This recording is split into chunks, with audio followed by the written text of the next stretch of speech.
Welcome to Take a Leaper channel. In today's video, I'll show you how to fix screen resolution issue or scaling issue on your Windows 11 laptop or PC. So, at first, what you have to do is just right-click on your desktop and go to Display Settings. And from Display Settings, under Scale and Layout, you'll find Scale. Make sure your scaling is set to the recommended one, which is 100% for me. For you, it might be 125% or 150% as well. Just make sure you're selecting the recommended one. And after that, just go to display resolution and make sure to select the recommended one from here as well. For me, it's 1920 into 1080.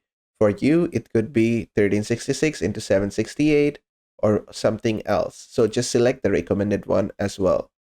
And then just from the left hand side, go to accessibility. From here, just go to the text size. From here, you can either increase your text size or decrease your text size. And after you're okay with the size, just click on apply. And then just give it some time, the text size will be applied. And I hope that fixes your Windows text size and scaling issue. And if it doesn't, what you have to do is just reset your graphics driver. To do that, just click on Control Shift Windows and B, and it will reset your graphics driver.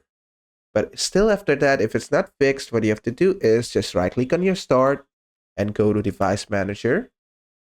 Then just expand this section. Then just go to Display Adapters and you'll find your graphics driver over here.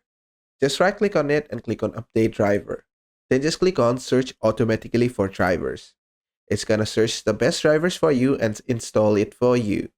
I currently have the best drivers, so it didn't do anything. And after all this, just go ahead and restart your computer and hopefully your problem should be fixed. And basically, that is how to fix wrong resolution and scaling issue on your Windows 11 laptop or PC. I hope this video was helpful. If it was, please give it a thumbs up and don't forget to subscribe.